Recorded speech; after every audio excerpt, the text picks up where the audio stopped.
Hi, welcome to the Wired and Rewired podcast all about the hit HBO series, The Wire. I'm Chris, and this is my 1000th time watching The Wire. And this is Ellie. It's my first. If you're new to the Force or a longtime veteran, we think you'll find something here to enjoy.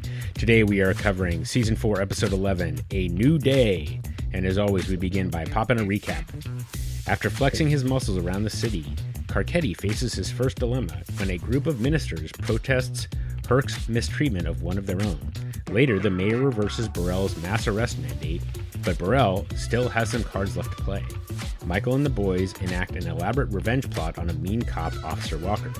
Naaman makes a leap of faith. Randy gets the cold shoulder at school. Dookie gets a bump. Colvin fights for the future of his class experiment. Perlman and Daniels raise the curtain on a new day in homicide to the detective's delight. Rawls passes the ball to Daniels on the Herc situation, urging the new colonel to, quote, do the right thing, unquote. Later, Daniels resurrects the Major Crimes Unit and returns Freeman to the detail room with new authority and freedom.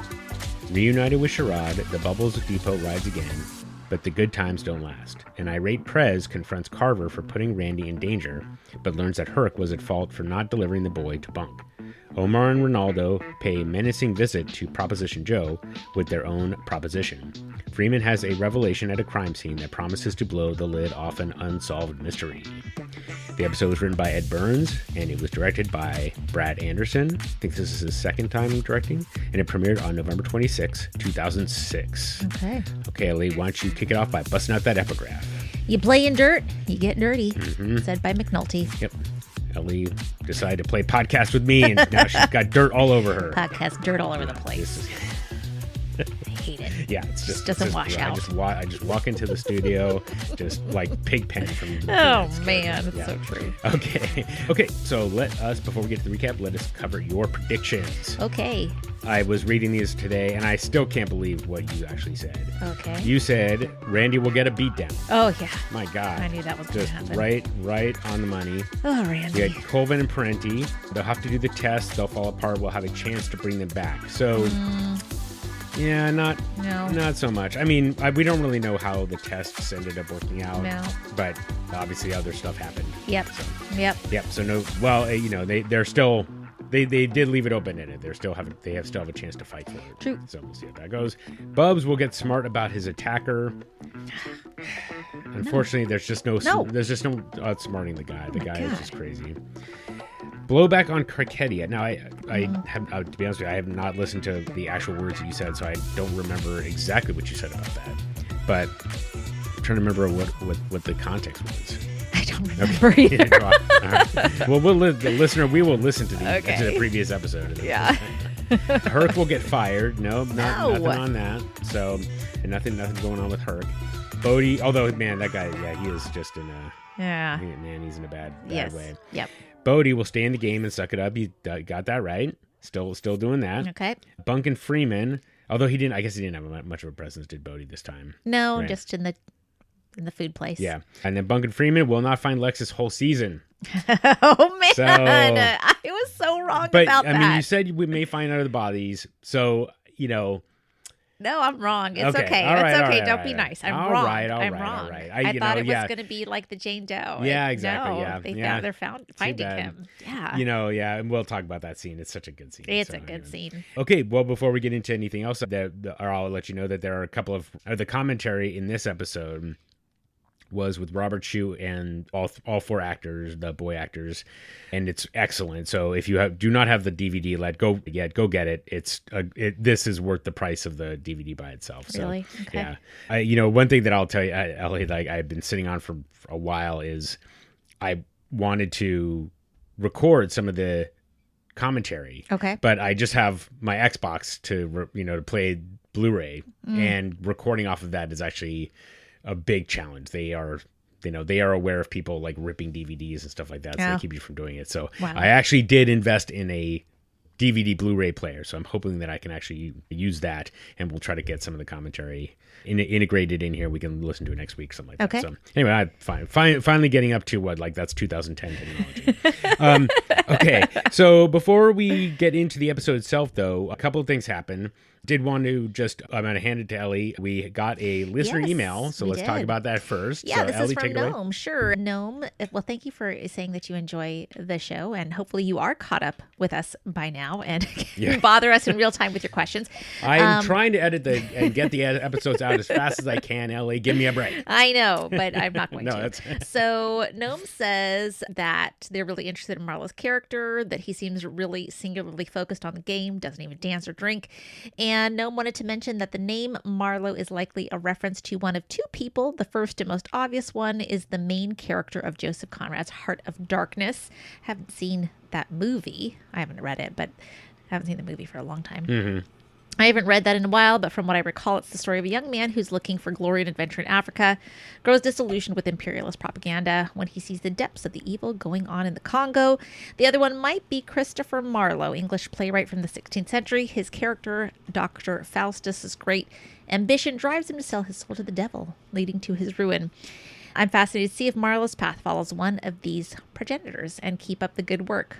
We will, Gnome. And we decided to do a little research based on your message. So thanks for prompting us to do that. We found out that actually, I love your guesses, but it appears that Marlowe Stanfield is based on a composite of Timur Stanfield and Marlowe Bates, who were half brothers and real life Baltimore drug figures. And so they were who partly inspired the Marlowe Stanfield in The Wire. Timur himself was linked to violent crimes and drug territory control in the 1980s and 90s. Both brothers eventually served significant prison time before their stories were recently highlighted in a documentary. So there actually is a documentary out there. I think it mostly focuses on Marlowe Bates, who is also known as Marlowe Stanfield. Mm-hmm. But yeah, and it says here too, Timur was known for violence, including allegedly killing a witness to prevent testimony against him, and for asserting control over drug corners, earning his crew the label Specialists in Terror. So there you go. And that documentary is called just Marlowe, Marlo. Interesting. Yeah. Okay. Well, excellent research there. Yeah, thank you. I think that, I love how good art inspires people to come up with theories, come up with things that fit the kind of their perspective. And I, Noam, so I really do appreciate you writing in and proposing that, whether it necessarily was a direct representation or not. I think there is something to be said for his references. I'm sure that the writers, if nothing else, would be flattered to know that that someone drew a parallel to well-known works of literature. Mm-hmm. But I'm sure that they're probably in their mind, they have to go through the process. And Ellie, you're a writer. You probably spend a fair bit of time thinking about the character names. Does it fit with the character, and so on and so forth. So I like the fact that Gnome drew these parallels to these other characters. So it's fun. And good research on your part. So thanks. It was fun to research it and think about who that might have been the inspiration for. Yeah. Okay. And then I wanted to also give a shout out to a user on YouTube who basically is interacting with us pretty much every episode. So Prolific5 is his username. So just want to say Prolific, thank you. Shout out Prolific5. He truly is prolific in his comments, and they're all really good. He and I have gotten into a couple of different exchanges. He's had some excellent theories. So I do highly recommend anybody just going into the YouTube channel and seeing his posts, because he does bring up some really interesting insight into some things that we bring up during the show that we kind of leave some things open-ended, and I just do appreciate all the stuff that he brings. So thank you, Prolific, for all your interaction. Nice. Okay, with those out of the way, did have a couple of other things. First, we have to mark the passing of Isaiah Whitlock. Just, terrific actor. Yes. And really brought, just an indelible mark on, television, really. Just you say shit, and you know exactly what you're talking about. It's a real gift to be able to do something like that. And then we want to spend a little more time on the passing of James Ransone. So in December, around December 21st, I think, I can't remember the exact date, but James Ranso died by suicide, unfortunately. And so wanted to just take a minute. So I don't know if you had a chance to kind of read up on some of the stuff that it kind of came out after he passed. So he had battled alcohol and heroin addiction. Wow. And he said that stemmed from sexual abuse from when he was a kid. There was a math tutor or a tutor when he was in Maryland, and unfortunately he was abused, and it just basically fed those kinds of behaviors later on in his life, and he fought it for years. He said that my understanding is that he kicked the habit between The Wire and Generation Kill. So okay. I do think that, Ellie, we should think about putting the hopper actually going through Generation Kill. It is a terrific show. If it is, again, it's not much less depressing than The Wire. It's pretty much another downer, but it's so good that I really just love. I really enjoyed it. Wouldn't say that I watch it with as much enjoyment, but it's only because it's pretty dark. It's pretty dark. Okay. So, but in any case, so I just.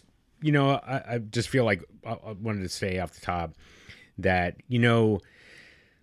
I think that we are well past the point where we think about children who are abused as anything but victims. Right. But I don't think we're that far removed from that point where people would, sweep it under the rug or, bringing it up was taboo, even though it's a child and they're victims. It's, and I just feel for someone like James Ransom, because I'm sure that it was something that probably when it was happening to him, it wasn't something where there was a lot of support. Mm-hmm. And so it's just, and you can see in what ultimately happened to him, how the ripple effect, some people just never shake it. Yeah. And so it's just sad. Yeah. But I am grateful to him for his contribution.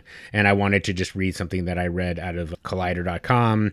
They were talking about the season 2 in context and how Ziggy's character is really instrumental to the entire series. Well, actually, yes, to that season in particular, but really if you kind of, as time has gone on and people have started to reflect on how important season 2 was to the show as a whole, that you have this one character as just being a standout because of what he represents. And so I was quoting here: Ransom's character work in the series captivates the audience, makes fans feel for a character who has done nothing but mess up. This work early on in Ransom's career would be definitive and demonstrate the class act talent that he had. So there's a lot more to it, and we'll link to it in the off our socials. But I couldn't think of a better tribute than that bit of sounds amazing. Yeah.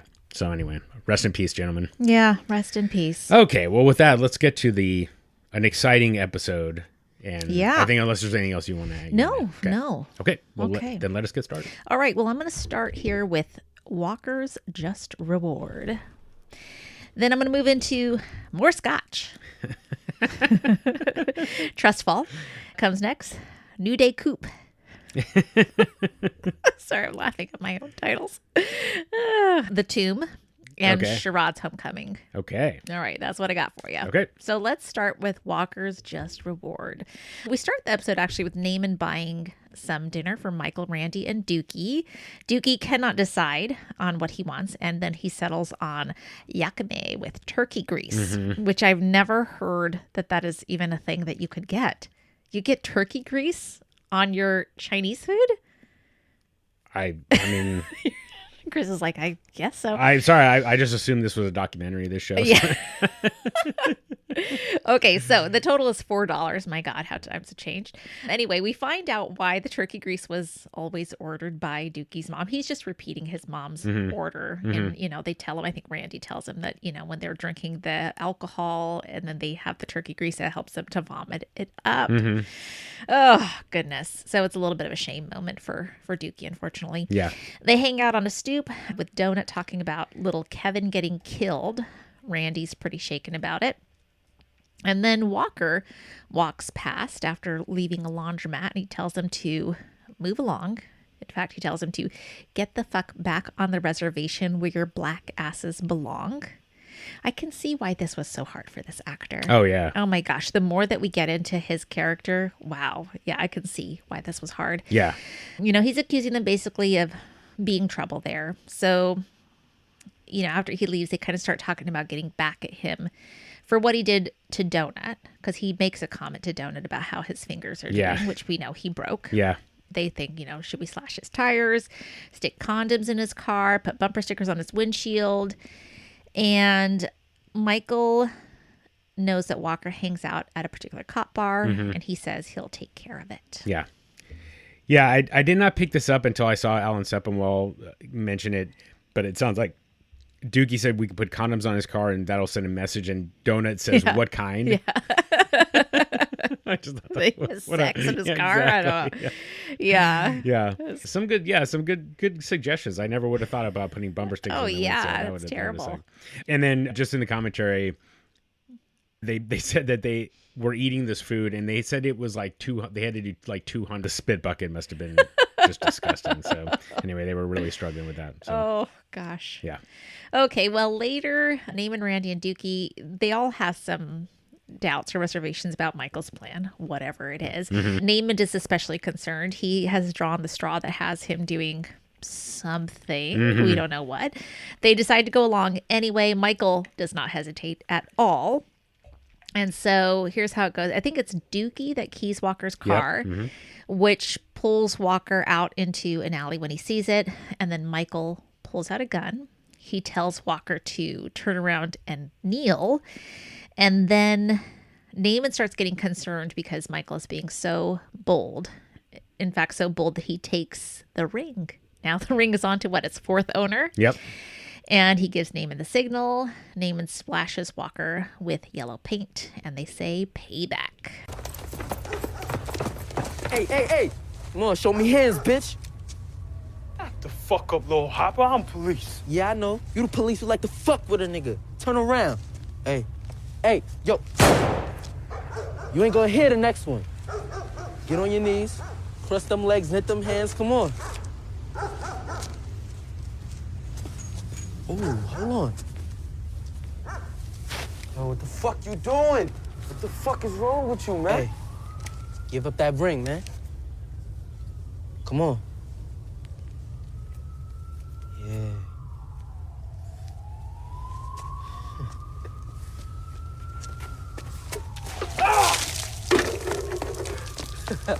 Payback. That's right, run, motherfuckers! Shit! Yeah, what'd you think of this whole scheme? Oh, I mean, I love seeing Walker get his just desserts, but I was just terrified for them to be doing this. Yeah. Something that Walker's not going to let it go. No. Yeah. Yeah, so it'll be, and it although it is interesting to see what he ends up doing with it a little bit later, but yeah. I think that the Michael's,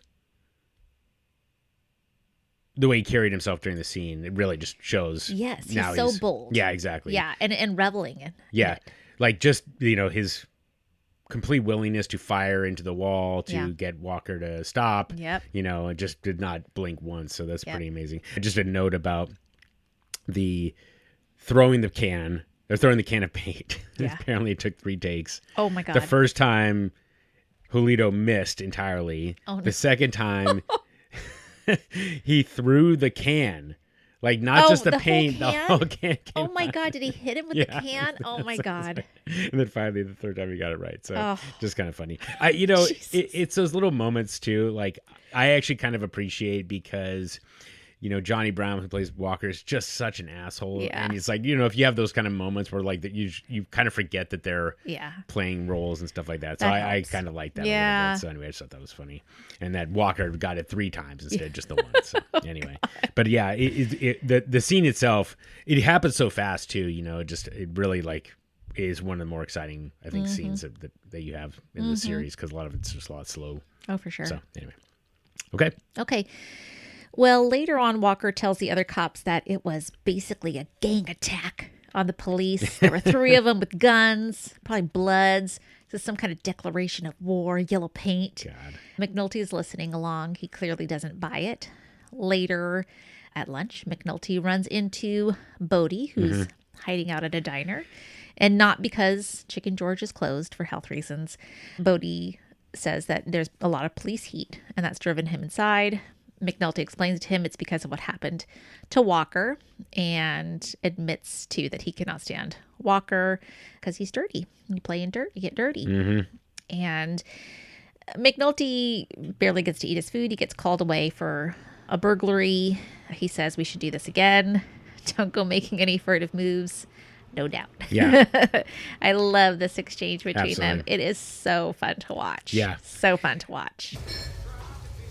Health department shut Chicken George again? I had to duck in here for cover. Boy's off the hook today.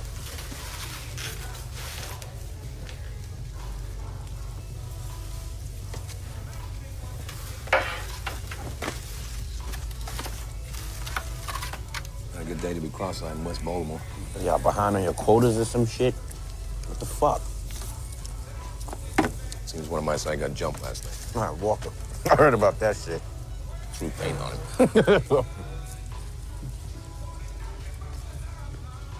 Walker's an asshole. Hey, you playing dirt, you get dirty. Go ahead, KGA.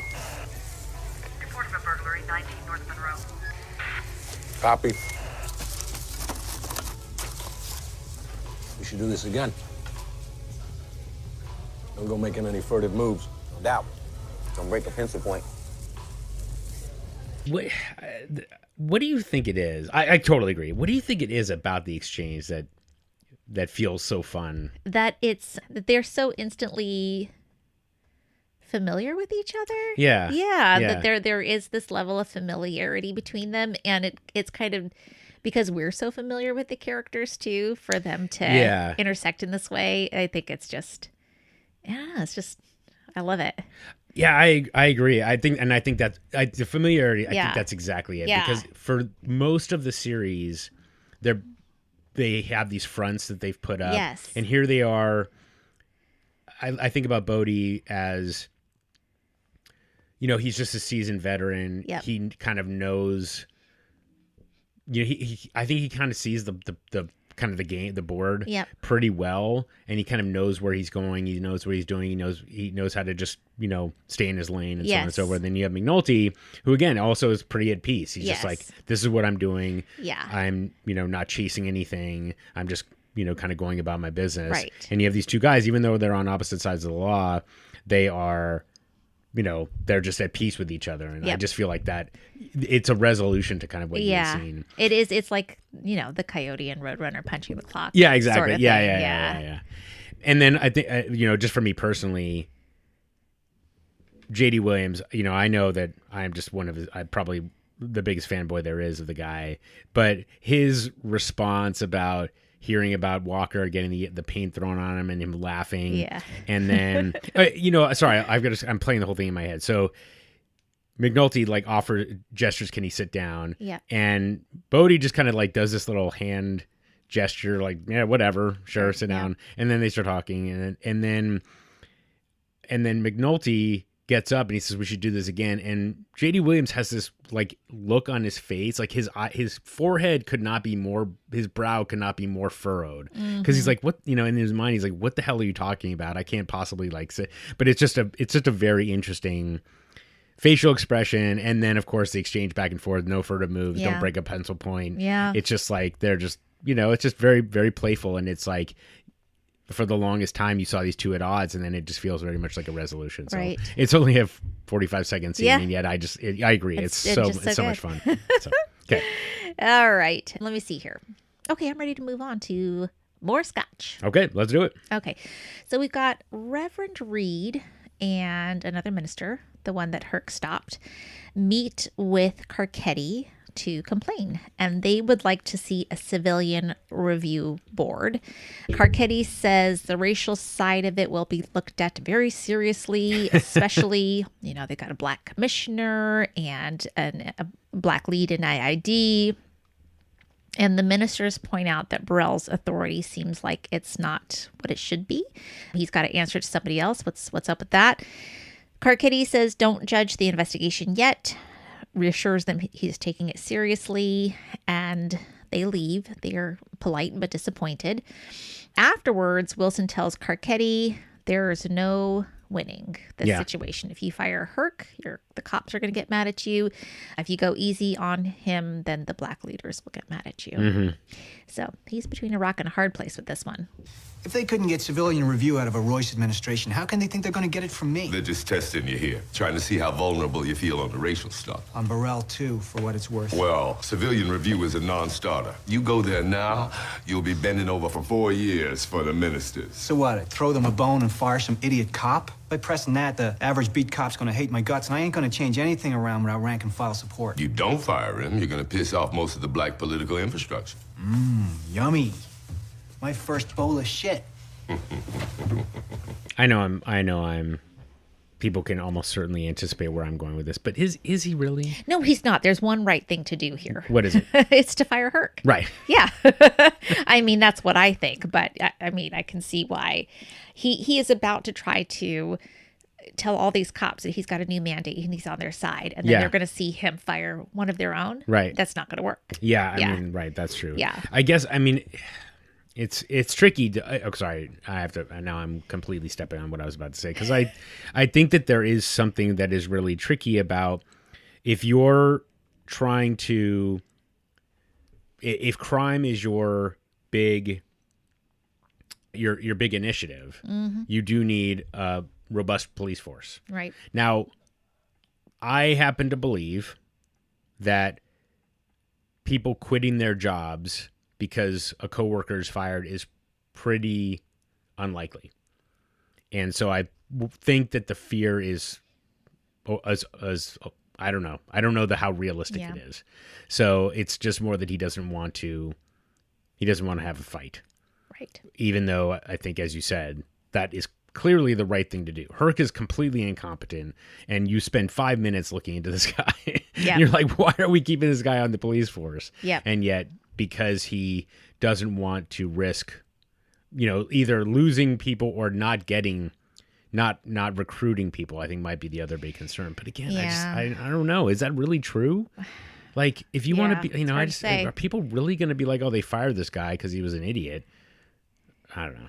I don't know. Yeah. So anyway, okay. Yeah. So I agree with you. I just feel like they made up one side. Right. And even though like protecting your constituents feels like, how is that a losing proposition? I know. I feel like the cops would be like, yeah, dude, you can't go in there and rough up but I don't know. I guess I could see the other side where they're like, he was going on what he thought was good intel, and these are things that are going to happen when you're a police officer and trying to get to the truth. And so certainly on that, in one instance, yes. Yes. But then you like look at his entire thing of like, right, agree. They saw all these like, IED complaints. Yes, you're right. You're like, he has this all guy that is a problem. Yeah. Anyway, okay. Well, we're not going to solve the problem in this little room, so let's move on. Okay. Well, Daniels and Perlman, am I in the right place? I am. Meet with homicide detectives to gather some ideas for the new mayor and the state's attorney, who, as we have said, have a mandate for change. They can expect certain enhancements. So, what's your feedback? Crutchfield says he wants better witness protection and a pay raise. Everybody loves that. Freeman wants more proactive investigations, more prep time. Norris mentions more money for labs, more techs. Somebody says more Scotch. Greg appears excited about the change. Landsman is interesting. I could not read if it's that he's not excited for change or if he is skeptical of the change. Yeah, I thought it was more he was skeptical. Skeptical, yeah. Same kind of McNulty vibe. Right. And he says, a new day. Yeah. They make a nice couple anyway. Yeah. So. Yeah, the whole exchange is pretty funny. I like, the fact that Freeman's trying to be serious and everybody else is like, more pay raise and all that other stuff. I know. So, yeah, and then, of course, like Bunk comes in with his loose women comments. Yes. So, guy, Bunk is such a dog. He's such a dog. Yeah. Oh, Bunk. All right. Well, Wilson meets with Rawls, gives him a memo from the mayor about community policing, real investigations, avoiding mass arrests, yada, yada, yada. Rawls asks if Burrell got a copy, and he did in person. So why not just fire him? Why not fire Burrell? Wilson says they don't have the political capital. Rawls asks about Herc. Well, that's a delicate situation. Rawls says, you guys want him fired. And Wilson says, they don't want to micromanage, which is a very interesting answer. The issue that they have here is we know IID has a black commander. What's his name again? Reed. Major Reed. And Reed is a crony of Burrell. So it won't work to put him in charge of this. So Rawls suggests putting Daniels in charge of that investigation. There you go. Yep. Shall I continue?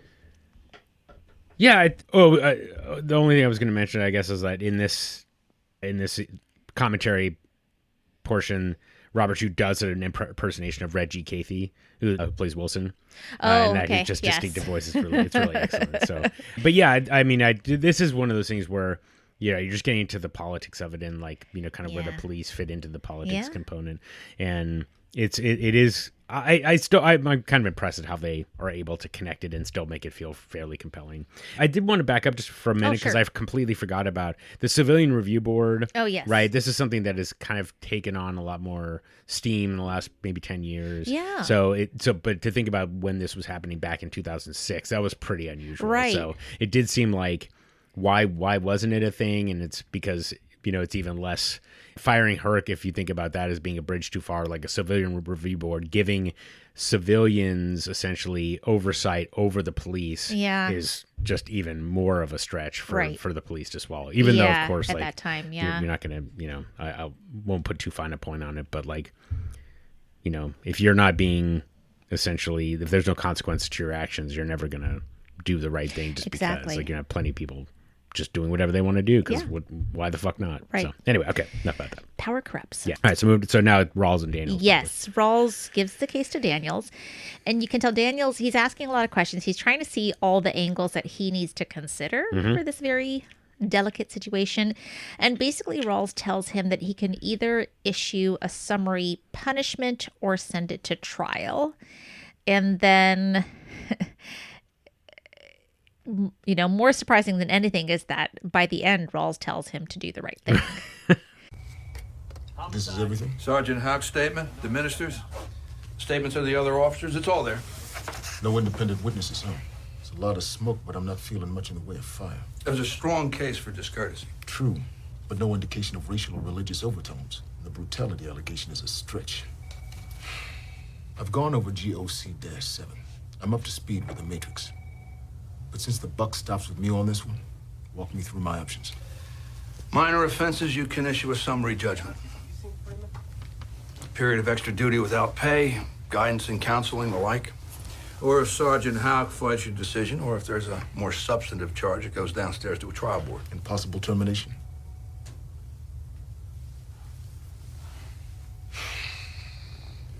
Let me ask you. If the minister's connected, and if all eyes are on this one, what does command want to see happen? What does City Hall want to see happen? City Hall just wants someone to do the right thing, whatever that is. You're sitting here, Deputy, telling me to just do the right thing? Doesn't happen often, I know.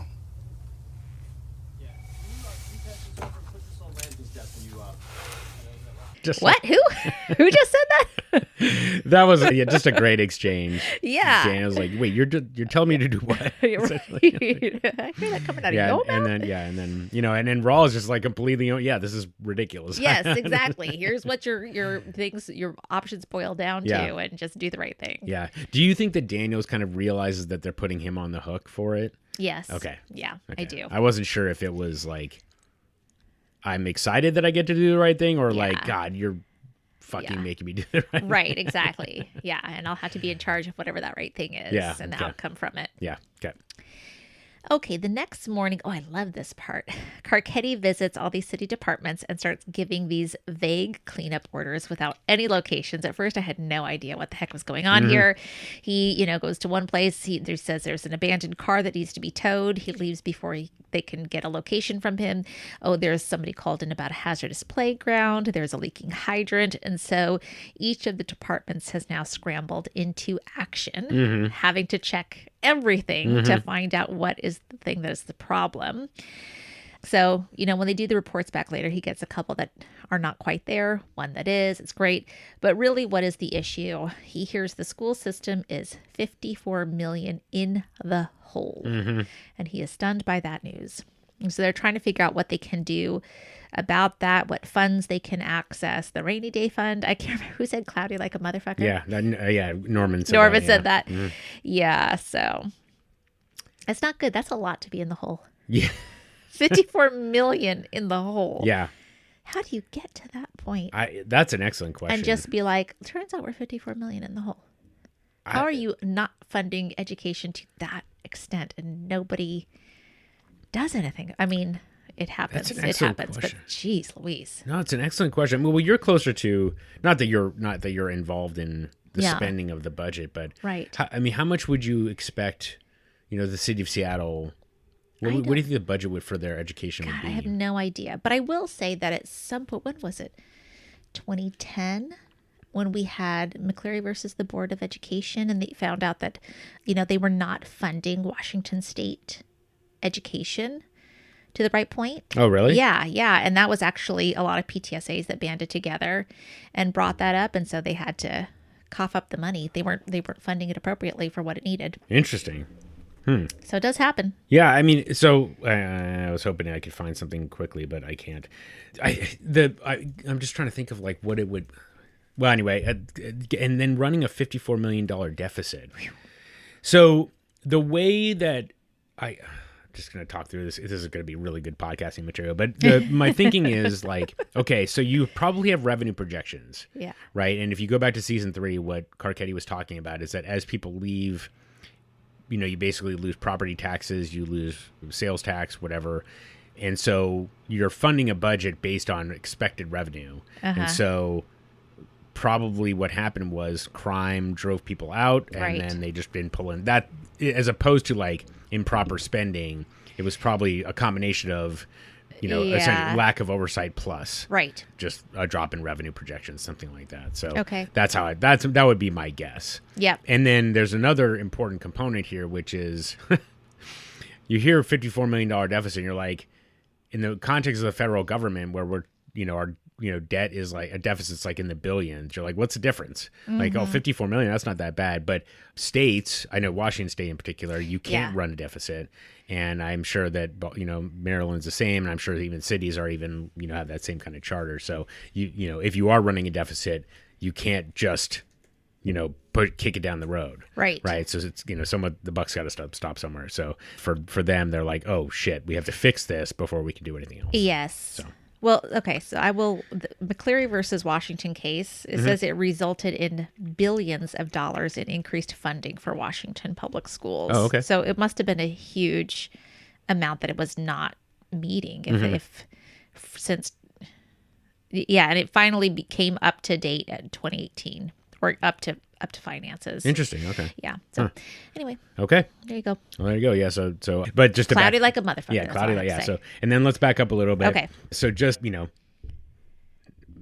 I'll say it even though it doesn't need saying. I just love how as they go through each of the different departments, they show the sign just very like, in a quick pan or, so that instead of, really like putting it front and center, it's just a very subtle thing about like Department of Public Works. Then you're at Parks and Rec, and then you're at Water and Wastewater, and it's just like a little things to give you enough context to understand the conversation. Just appreciate The Wire once again doing, showing, not telling, which I just appreciate. Yes. And then the Parks and Rec, I don't know if how to if I'm being what's the word, a little cliche about this, but this is the second one. The guy is sitting on the desk of this woman.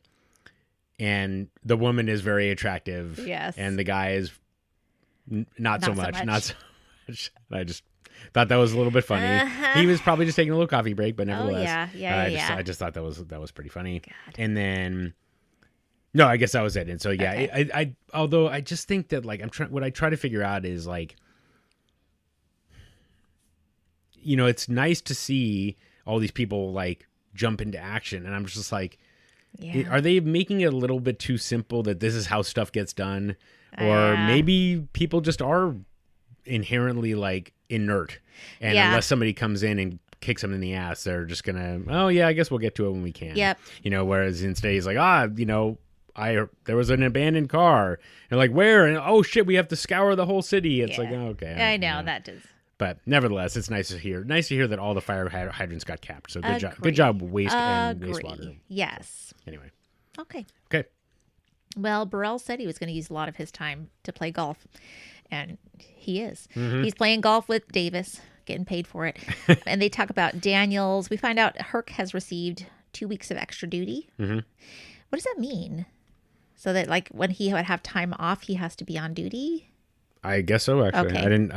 To be honest with you, I completely missed that. That's what I kind of assumed. Anyways, Burrell says that's way too light and it's not going to go over with the ministers, and says he is the only one who knows how to play politics in this situation. Sensitivity counseling, 2 weeks extra duty. No punishment past that. They sliced it into the rough. Does Daniels know the bind this puts his boy Carcetti in? Oh, Wilson briefed Rawls. Rawls briefed Daniels.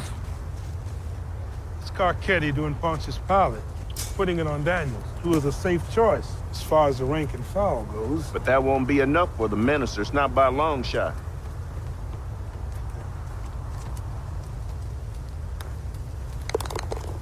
Am I the only one who knows how to play this game? Yeah. Yep. I mean, having a person by your side like like Clay Davis, that's probably a good person to have a club in your bag. Yes. So, to finish the metaphor there. You like that? Yes. Yeah. Okay. So let me see here. Rawls announces the new policy to the commanders, and he gets some pushback. He says, hey, follow up with the mayor. All right, this is what he wants. Daniels then asks Rawls to bring back major crimes under homicide, shake up personnel where appropriate, and Rawls agrees to that. And then we've got Valchek. Haven't seen him for a while. And he comes by and he jokes that Daniels is clearly being lined up to be commissioner. He has risen the ranks too fast for this not to be grooming. Rawls takes a pause. And Valchek laughs. You're not one of the natives. Yep. Otherwise, he would know why he has no shot in Baltimore. Yep. And I guess this is the moment when Rawls finally realizes why Burrell hasn't been fired. Right.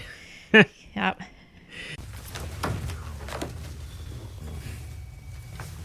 Along the line of what you propose, I'd like to reconstitute the major crimes unit.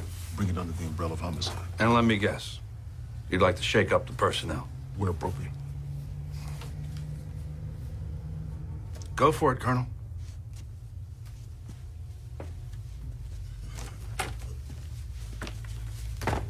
What? Smart move, except that any ideas whatsoever come from the anointed fella. Daniels, the next commissioner. Any cocksucker manages to go from lieutenant to full bird in a little more than a year is getting groomed. Wait, you didn't for a minute think that... Oh, Jesus, Bill. It's Baltimore. You ain't one of the natives, are you? Yeah. Again, Valchek. The balls on this guy. Yes, I know. My God, he does not have 2 fucks left to give. And it is funny to think about, right? Because we always knew that that Valchek was a political animal as well, and he's close with Carcetti, of course, and he understands the game, pretty much as well as Burrell does. Yep. And so it's just very interesting, and I think that to some degree, Rawls relied on Burrell. Yep. Probably without knowing it, for this political cover. And now that Rawls is kind of running on his own, he realizes there's gaps in his understanding and in his game. So just pretty interesting. And of course, like Rawls, like realizing the truth is an enjoyable moment for everybody. Yeah, it is. Yeah. I don't like Valchek's comment though. I don't like how Valchek gets to it. But yeah, that he could have used different words. He could have. Okay, well, let's see here. I love this. Okay. Daniels goes to Freeman. He tells him major crimes is back. Mm-hmm. Freeman's going to be able to pick a squad. For all he cares, he is the major crimes unit.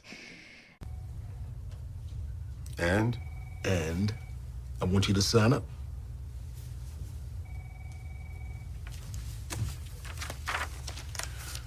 Colonel, there's a matter You of... find yourself incompatible with a certain lieutenant? Detective Freeman, you have carte blanche in picking your squad.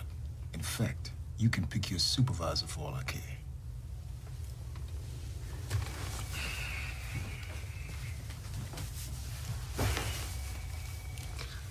Motherfucker, as far as I'm concerned, you are the major crimes unit. It's morning in Baltimore, Lester. Wake up and smell the coffee. So yeah, this is great. And Freeman goes back to the old office, the old whatever building where they had major crimes. And he sits down and reviews some old subpoenas, some donor names that we recognize, ones who have given to Carcetti, we know, among others. Let's see, is it here where he like leaves and then he turns around, he turns the lights back on?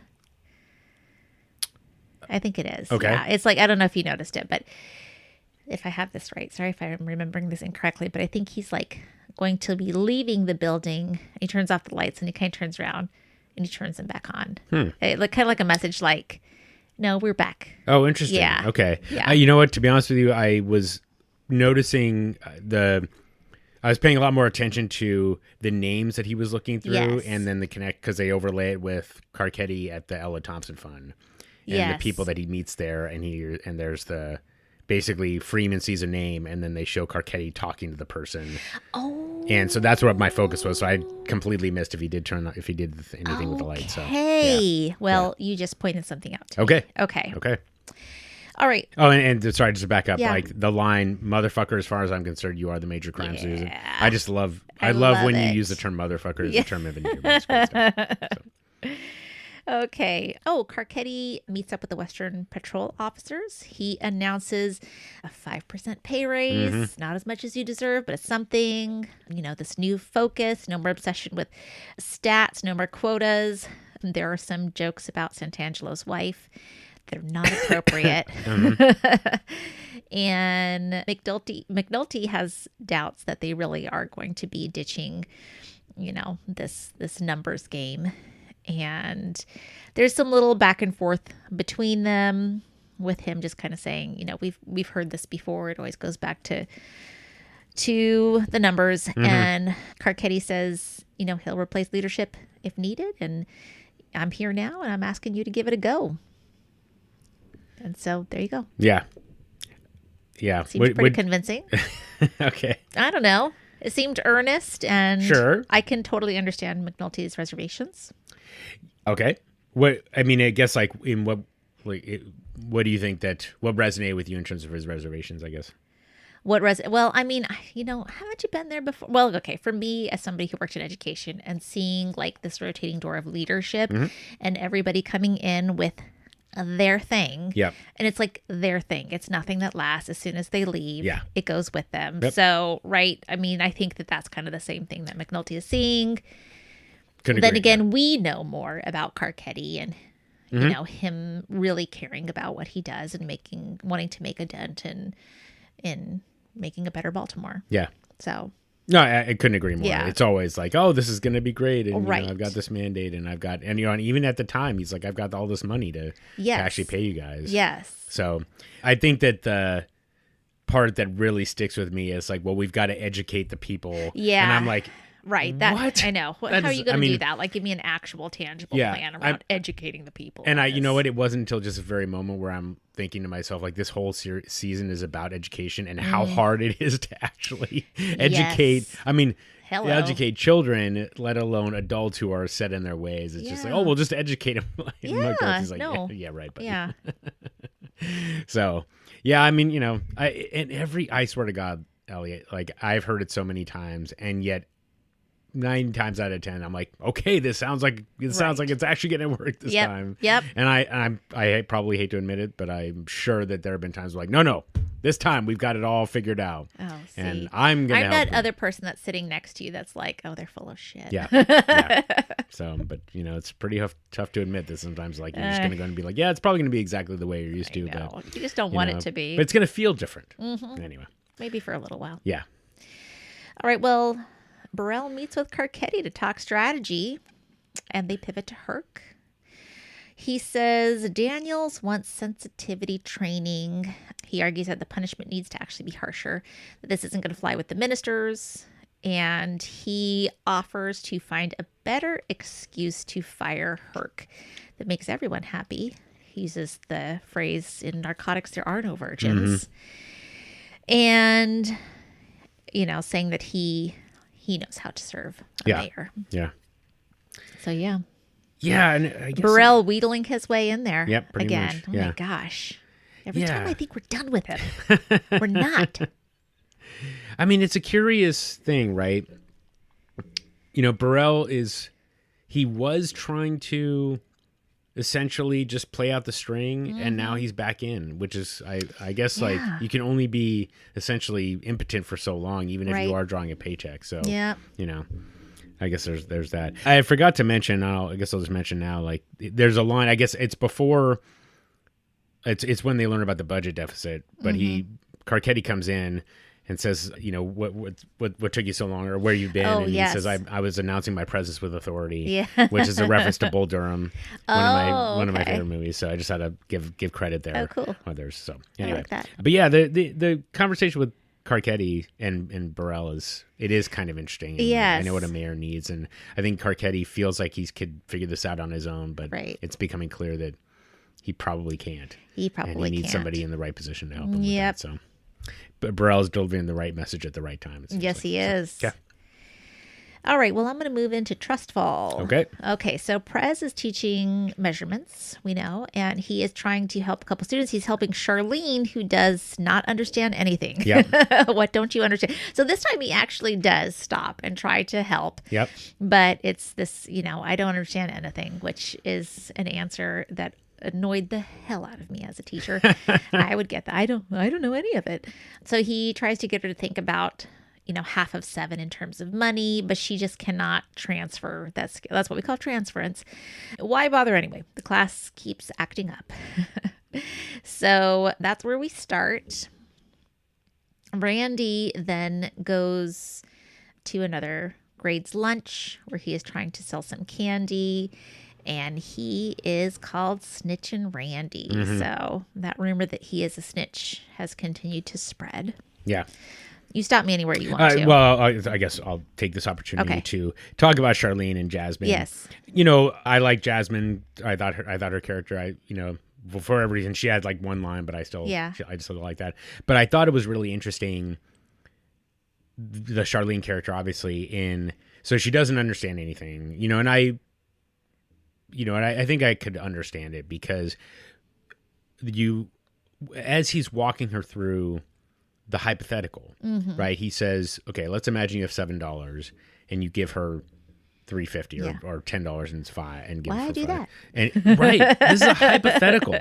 Like, you don't actually have $10 and you're not actually giving her $5, and she doesn't even understand that. She can't. It's not that she can't, but it's like, because her, like, just her experience is what it is. Yeah. Even the notion of pretending is foreign doesn't to her. make any sense. Yeah. And so, like, how could you possibly do a math problem if you can't get past even just like imagining this? So that part I think is really quite fascinating. And then of course he's like walking her through it step by step, and then like, okay, so now let's imagine if you have $7, right? Because it was like 10 to 5. Yes. And then it's like, now you have $7. What's half of that? And she's like $3.50. She gets it immediately, and then he's like, well, do you get it? And no, because so it's just no ability just to kind of even struggle with it for a little bit. Exactly. It's just a shutdown. And to make those the transference, as you said. So I don't know, in your, did you get a sense of like what limits somebody in that ability? I think part of it is anxiety. So I would have kids where I was like, I have given you this exact same type of problem, just it's a slightly different scenario, and kids be like, we never learned this before. I don't know what this is asking. I'm like, and I think a lot of it just comes to anxiety, and the brain is just like, the minute that something seems unfamiliar, it's like, well, then I don't know this at all. Yeah. Oh no, that makes perfect sense. Yeah. It's just when you're growing up in a state of anxiety, and that's what happens. So, exactly. Yeah.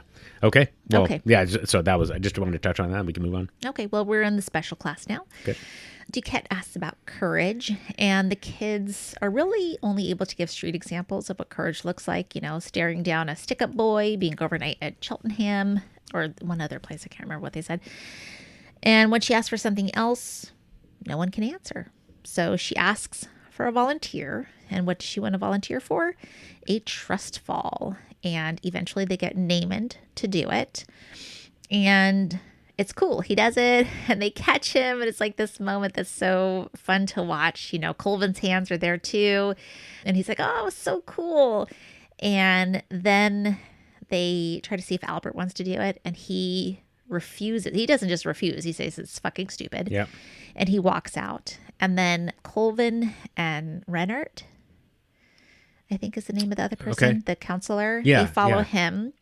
And, they just try to probe to say, what's going on? You've been doing so well in here, and he is resistant and resistant and resistant, but they can tell there's more, and he starts to tear up. They find out his mother died the night before, and his grandmother thought it would be a good idea for him to go to school anyway. Mm-hmm. He just, Colvin's, of course, you just want to be with your mom. Yeah. Oh, man. Rough day. Doesn't help to hold it in. What the fuck you know? If you tell me, maybe we can help. Ain't nothing. Look, come on, Albert. You've been doing real good in this class.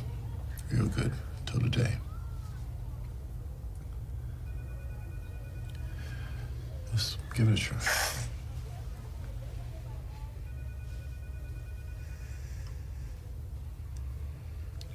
I went home yesterday. My mom was on the couch. She did. Mima said best I come to school. But... Yeah,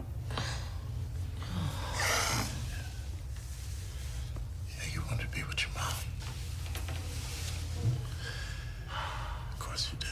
Yeah, I've got a few things to say about this. Okay. If you don't, but first, anything you got? No, I mean, it was just, I've had students who have lost a parent and came to school the next day. Oh, okay. Well, yes. Can you go on? They wanted to be at school. Oh, they wanted to? They wanted to. Interesting. So there are some kids, they just, and like we would know as teachers, but they wouldn't want anybody else to know. And they just wanted to have a place to have some normalcy because everybody's so sad at home or whatever. So interesting. Okay. But I don't know. Chris, you've got some more. Well, so personal insight on that. Well, sure. So first of all, I got to give a shout out to Jamel Hill from way down. Sorry, go ahead. Keep going. It's like, just the name. Oh, is that the name of Albert's character? Oh, no. okay. No. In fact, I'll have to look up his name. He was so good. Oh my God, no so question good. about it. Okay. I mean, holy crap! Great performance. But that's not him. So keep going. No, okay. My bad. So Jamel Hill hosted Way Down in the Hole, a different Wire podcast. Okay. And she had talked about how this happened to some relatives as well. Okay. Where they would go to school and come home and a parent had died. Yeah. And the reason why I bring this up is because when I first saw this, I just thought, like, what the hell? Like, your mom, you come home and your mom's dead on the couch. Like, I don't understand this. Oh my God. And so then Jamel explains that this is something that has happened. Now, in her situation, she was talking about like the parent was in bed. And then when they got home, they were still in bed, and they were like, and then they realized that the parent they're not had alive died. in bed. Yeah, okay. And so anyway, and I'm watching this episode. I'm watching Albert, and I'm thinking like, this is so strange. And then this is going to sound ridiculous, but like this actually happened to me, and I never once made the connection. So my dad died when I was 9, and he came home from the hospital. Now at the time, I didn't know what was happening. Right. And so I'm younger than Albert is in this scene. Yep. But so my mom was not telling me what was happening, but of course he was in hospice care right at this point. And so go to school, come home. I remember very clearly like seeing my mom, and she sat us down on the couch and she told us that he had died that day.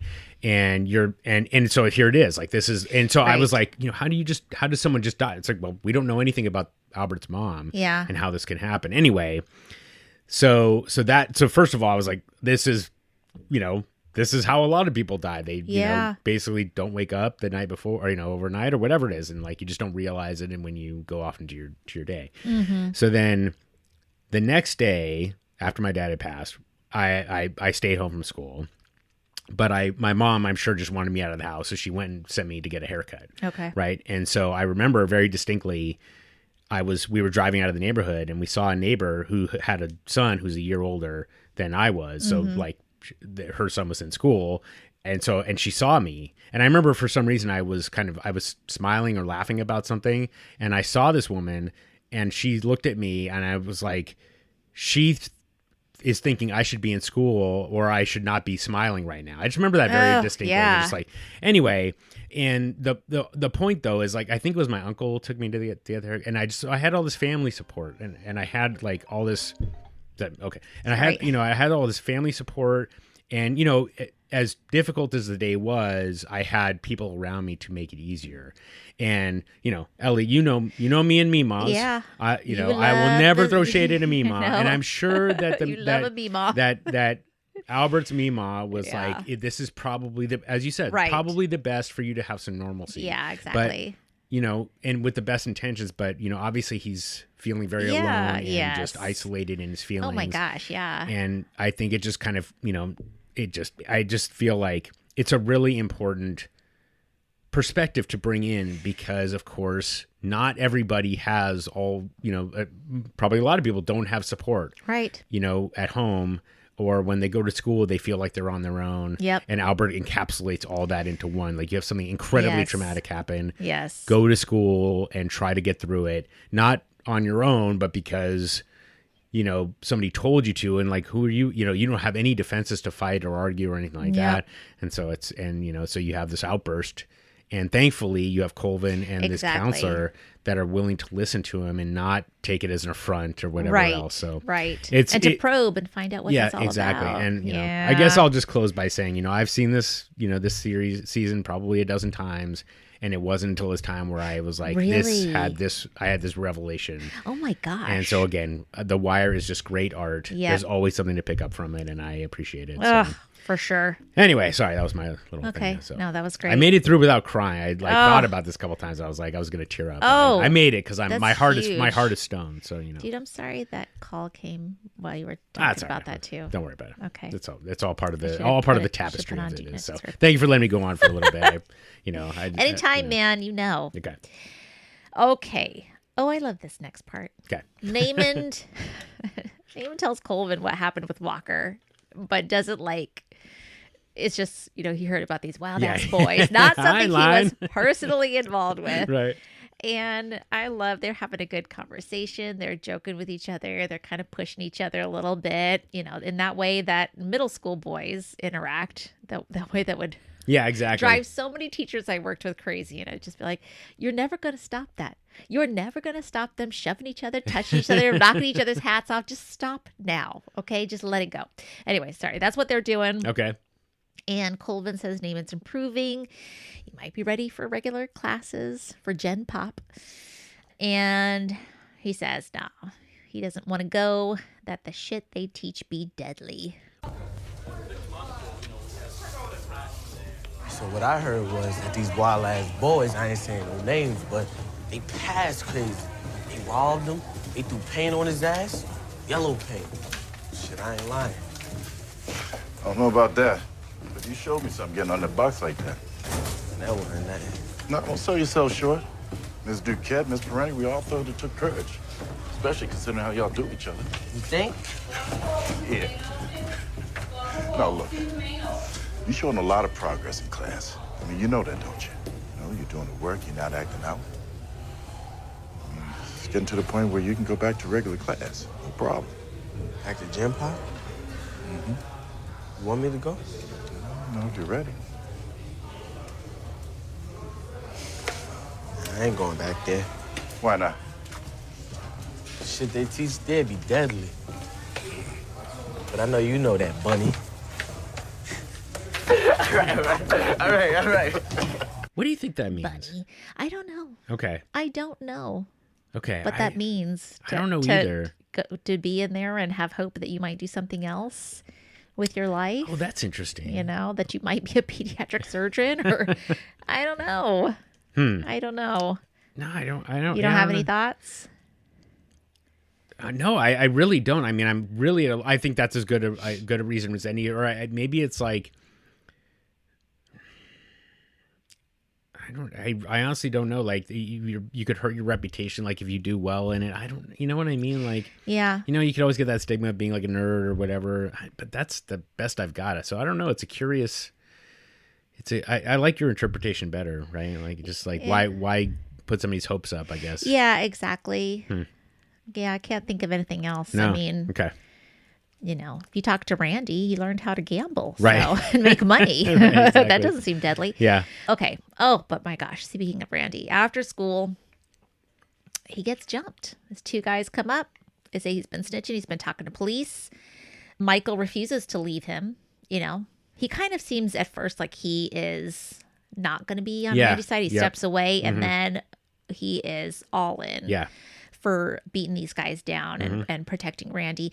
Dookie immediately runs for help. He's going to go to Prez. Yep. But Michael is reveling in it. Yeah. In this beating that goes on, this fight. For him, it's a fight. It's a beat down for Randy, who's beaten to a pulp. Prez comes, he breaks it up. Randy is on the ground in bad shape. He brings him inside. And, they say, well, what are they saying you snitched about? Randy says he has told the police stuff that everybody already knew about Lex. Yep. Was that snitching? You just, well, yeah, don't talk to the police. He does say too, like the police wanted him to say that he was there, but that he did not do that. And Prez says, look, in this case, Michael's right. Don't talk to the police anymore. Yeah. Never thought you'd hear those words coming out of a former police officer's mouth, huh? Yeah. Yeah, I mean, the scene's pretty tough. I thought it was pretty funny. Like the amount of blood that Michael spits out is like a little comical. A little comical. Like but maybe his mouth is a little like, I don't know. Sure. He boxes. Yeah, so exactly. Maybe He swished some water. Exactly. Yeah. No, and I mean, but as you said, like the scene really plays out, I think, really. It's very interesting because it looks like he's going to abandon Randy. He does, and then, of for a course, minute. He just cold cocks the guy. He does. Dookie, yes. like, immediately jumps into action. So it's a really, again, another exciting scene for the boys to play through, which is pretty interesting. They did say that the boys that played the bad kids, like, were actual boxers. And so they were, wow, like, and really? then you have Tristan Wilde, who plays Michael, and he was just like, he's like basically fighting these guys who are actual boxers, which is pretty funny. Oh, my goodness. So, okay. And then, I guess like, the whole like snitching, anti-snitching culture, it just, I feel like this is very real. I remember was, I remember they had all kinds of discussions. I forget exactly when it was like, but it was around this time where it was just like, you can't, there's just no, collaboration with the police at all. No, so just no. pretty, and to know that not only is it, beyond ostracization, it's, now your physical violence as a punishment. Yeah. So, I mean, I would have thought being ostracized by itself would have been bad enough, but, anyway. Yep. So, just, anyway, Randy's in a bad way, so, yep. And hold on a second. I'm going to insert this here. Okay. Even because it's kind of separate, but just to go to Marlowe. He ends up talking to Chris and Snoop. He's, praising them for the work that they have done. Mm-hmm. Snoop lets Marlowe know that they killed Michael's stepdad. Cool, all good. Yeah. But then Marlowe shares that he heard that Michael stood by a snitch by Randy. Mm-hmm. And the look on Chris's face is one of like, okay, like a little concern there. Yeah. So, that is one scene that's makes me nervous. Okay. So Naaman later is calling Michael out for being reckless. Michael does not apologize for what he has done. The next day, Naaman considers cutting his hair. His mom really wants him to do it. So she's going to do it for him if he doesn't. But I thought he was going to do it, but he did not. He was not ready. Mm-hmm. He talks to Kennard about it even. It's so cute. It's so good. Oh, little Kennard. Yeah. What a cutie pie. But then Michael's mom comes up and asks Naaman for, does he ask her for drugs or for drugs or for money? She wants drugs without it being able to pay for it. She has $6 and she wants $10 Oh, she doesn't have it. worth of- Yes. yeah. Okay. She doesn't have enough. Yeah. So, she says it's for a friend who's in a bad way. And, my sense is like he knows she's lying. Yep. But because it's Michael's mom, he's going to go ahead and do it. And Kennard is just like, hey, you can't let that happen. They're fiends. And he's like, no, this is Michael's mom. Yep. So, yeah. Yeah. How weird to have one of your best friend's moms come up and beg you for drugs. Yeah. Yep. Ugh. Yeah. That obviously that's why you don't have kids selling drugs, I guess. But so is that did you cover the whole scene for that whole scene there? Because it starts off with Kennard getting money from the other guy. Okay. And he says, "Bitch, get your ass." Yes. Get you across back the off street. on the stoop. Yes, I know. Oh my God. Just so funny. Coming out of that little voice. Yeah, exactly. So yeah. So good. Just a note about from the commentary was that they said he's the most gangsta kid they've ever seen. He learned his lines so fast, and he's also one of the nicest kids ever. So that's just all really? Funny, but yeah, his just like, my God, and I think it's also pretty funny because this guy is like 2 feet taller than him. Exactly. And he just like he has At the least. presence to just get the guy across the street. So just hilarious. But yeah, it's and I just think that it says a lot about Damon, right? I mean, you have Kennard essentially who has no compassion for anybody, and then you have Naaman who's like, this person is ailing and I am willing to basically take money out of my pocket to help her out. It's just Okay. it says, right, it continues on the trend of what we kind of already knew, right? So anyway, so yeah, it's a pretty interesting scene altogether. And then of course, like the mom, we don't see this directly, but Delonda. No, I'm sorry. Naaman's Michael's mom. mom. Yeah, Michael's mom. Sorry. Yeah, just how she's feeling the effect of the stepdad being no longer being around. Yes, right? exactly. So, yeah, I was thinking about that too. Yeah. Okay, well, Prez comes back to the plantation, according to Carver, but he confronts. Carver's like, "Hey, you're back," but he says, "I trusted you. I trusted Daniels. Now my student's been beat up." Carver says, "I don't know what happened." He promises protection for Randy. So, we'll put a plain clothes on him. We'll be a block down. And he says, that's is too little too late, kind of. But then finally Carver says, come inside. Let's figure this out. Mm-hmm. Let's find out how Randy was exposed. Mm-hmm. Okay, I'm going to keep going. Yeah, the arc for Carver really just continues. Yes. Right? He's like, I think he says under his breath, like, Herc with the, or no, this is a little bit later, but he doesn't blame anybody. He's like, okay, let's solve this, and I'll worry about who to blame later or whatever it is. Yeah. He's got he's a solution. He's figuring out solutions, like what's going to work and things like that. And, just trying to diffuse the situation. He continues to impress. Yes. And I will go more into how Randy was exposed in the whole thing that leads into Herc when I get to the tomb. Okay, sure. Okay. Mm-hmm. I will just a couple more things to mention here before we leave the boys. Donnelly announces that several of the students, including Dookie, are ready to move and be the 9th graders that they are supposed to be. The look on Dookie's face, oh my gosh.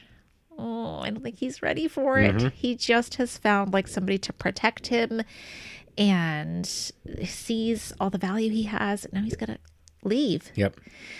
And then she tells Colvin about the special class being shut down. Yeah. Oh my God. Jeez, Donnelly, bearer of bad news. Seriously. Oh. So that's not good. Colvin, Parenti, and Donnelly plead their case to the school board. And I don't understand this. They're told that the program can go if they have the blessing of City Hall. I don't know why City Hall has to be involved. I don't understand how they would have anything to do with that if it's its own separate district. Like, it seems like it would be separate. I don't know. The only thing I can think of is just what she says about, we don't want to be doing anything outside the norm right now. Okay. Right? So it's not that they actually need to. She just wants to know that City Hall is on board with it for looks. Essentially, yeah. Because I don't know if this was like that.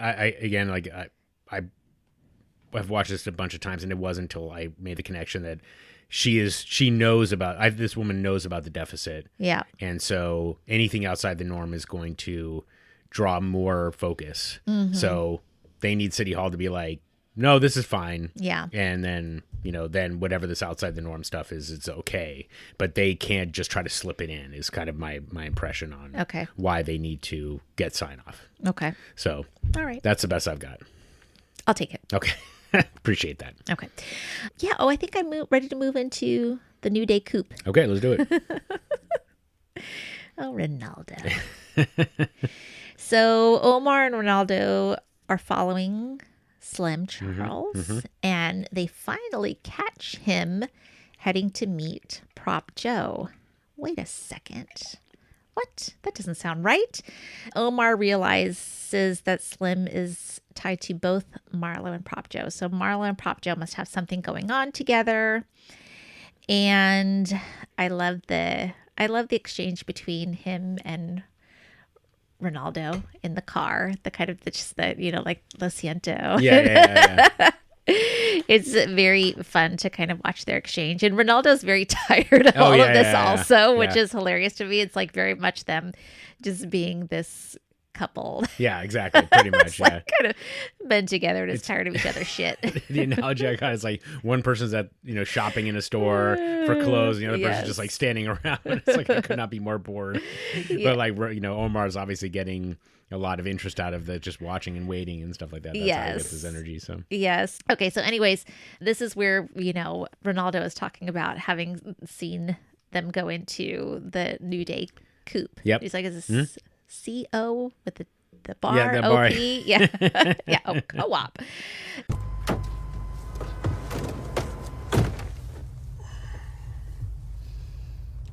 You see where they went?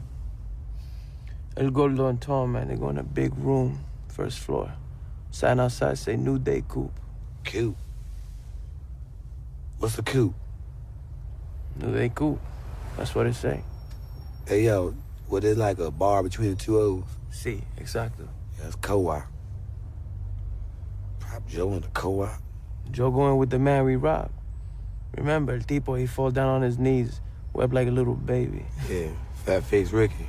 Anybody else? See, como 8 or 9 others. I never see before. But all the same to me, narcotraficante. Prop Joe done sat down to the table. Oh, do tell, the worm done came full circle. Marlo. ¿Qué? Now, that's what I think it is. Our little clutch of chicken might be putting all their eggs up in one basket. It's good. Muy bueno, baby. So later, Omar crashes the co-op meeting and sees Marlo and Prop Joe and the others together.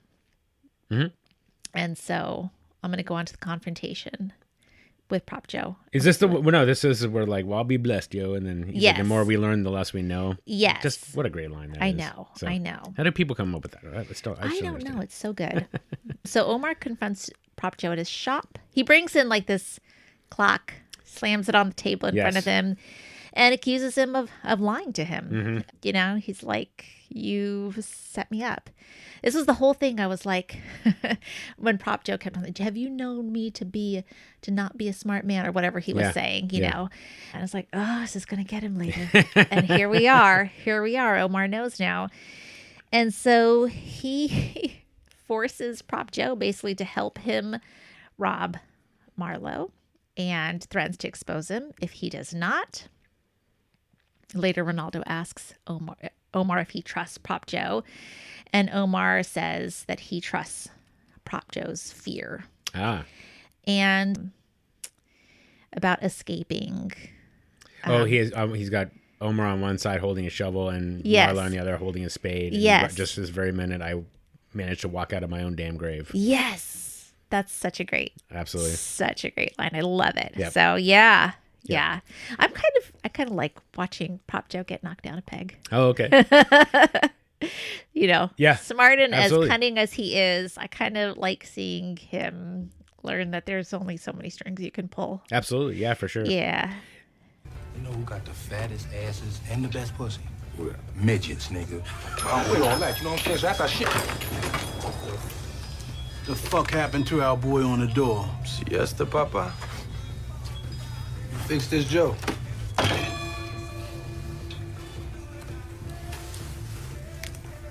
What's the problem? Ran out of time. Now, Joe, you've been so busy being devious, you done messed around and got yourself caught up in the web. Yo, Omar, I don't know what you've been hearing. Come on now, Joe. Ain't no time for no lies now. Now, see, I need you to be straight. Just like you did on that New Day co-op sit-down. Oh, yeah, I know about that. I know you the one got Marlo up in this mess, too. Yo, Omar, take a deep breath. Proposition might fall kindly on your ear. What took my fancy, fat man? Money, drugs, your call. Come on now, Joe, you could do better than that. Hey, we coming at this all wrong. See, you the one with the high card. You should speak your mind. You gonna serve up Marlo. You gonna take out Marlo Stanfield? But I got a real powerful urge to take everything he owns. And I'm quite confident you the man can make that happen. It might take some doing. Nah, see, we got to have it simple. See, Omar like it simple. So how we gonna do this, yo? Huh? My sister's boy, he do the drop. We call you and give up the spot. That's simple enough? That's what it is. But see now, Joe, I need you to resist your natural inclination to do anything twisted up in this here play. You feel me? I even catch a whiff of you doing something foul, Joe. I mean, I might got to go tell Marlo you the one put me up on that card game. We understood? Now go ahead and write my ticket so I can tip on out. On now.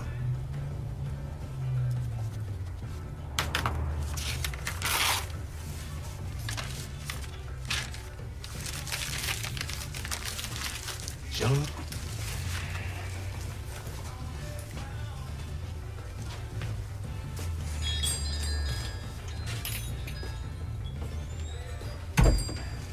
I see too Tremaine. You can't be serious. Was you listening? Omar to one side holding a spade, and maybe Marlo to the other with a shovel. And just at this moment, I managed to crawl out my own damn grave. No way do I crawl back in. Yeah, and so this scene, Ed Burns, like we had talked about, I think in season 2, how his stuff seemed a little more mechanical, a little bit more like just move the plot forward. Yeah. This is so great. It's this so entire good. scene is unbelievable. Yeah. Like, what's wrong with the clock? Ran out of time. Yeah. Ran out of time. How do you come I up know. with that? That oh is my God, unbelievable. So good. It's so good. And then Michael K. Williams, his entire monologue is so good. Omar, like it's simple. Yeah. And then, you know, and I mean, we're gonna have to play the whole clip just because it's so good. Yes, and it's so but there's good. so many moments in it where I just remember and just feel like it's just so great. Yeah, and no, then- here's the other thing I liked. I found Yeah. it. This is when they were in the car. Whether you squat in an alley or sitting on a porcelain throne, don't really change the moment. Now do it. Correct, yes. Yeah, I mean, Great line. he's just why is everything that comes out of his mouth so damn good? So good. And then, and then not to Ellie, I know that this is not going to be like your Good. but Method Man's comment when before Oh, yeah. Omar walks in, Yeah. I'm not going to Which repeat it. we haven't seen him for a long time. No, that's right. It's we been a haven't while. seen Sheen Yeah. Wagstaff for a really long time. Yeah. I'm trying to actually remember when we've seen him in this season. Maybe, I don't know, we might not have seen him at all.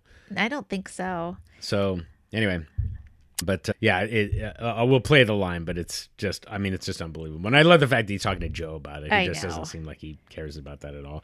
And then, so the other thing is, so Robert Chu, when talking about this, so first of all, That's Prop Joe's real name. correct, yes. Yeah. The gun, the boys were talking about, like what model does Omar have? Because that is a huge gun. Yeah. So they were saying it's a Desert Eagle .50, which is a 50 caliber. Okay. Which is huge. Like it's like a 44 Magnum if you think about it, like a 44 Magnum. This is a 50 caliber. Okay. So 44 Magnum is 44. Now there's length and other stuff involved there. I'm not a munitions expert, but in any case, I'm guessing bigger numbers is bigger, is more powerful. So anyway, he's holding this gigantic gun in Prop Joe's face. So that's the first thing, which I just thought was kind of amazing. But then, so Robert Chu was talking about, you know, his experience in sort of acting this, and he actually had an experience of getting robbed while in Baltimore. Oh, And really? he just drew from this. Now, I think it was, you know, not for a lot or anything like Okay. that, but it was still, he just drew from that experience. So that was kind of funny. And, you know, and just the way that he plays it too is just really, you know, it all adds to it, right? Because in a way he's still able to, you know, not be, I don't know, like there's still a little bit of like, you got the high card, you know, and you know that you should speak your mind, stuff like that. And he's able to kind of still keep the situation a little bit like, you know, try to diffuse the tension a little bit. Yeah. The whole scene is just incredible. And then the last bits that I just appreciate is they show Slim. Yeah. And they show Method Man, or Cheese. And they're both just so dejected. Yep. And I just thought that was, you know, just a nice little button on it. Like, even though those guys didn't say anything. So, yeah, just a terrific scene. I just love it from beginning to end. And, of course, like, write my ticket so I can tip on out. Yes. It's just like, I mean, you know, that might have to be, like, just what we say at the end of every episode from now on. I don't know, but that's such a good so. Yeah. And then, so good. And then I'm gonna skip ahead. You haven't quite got there yet, but like after the scene when Slim says, "I'm gonna go check on the guy who was at the door." Tremaine.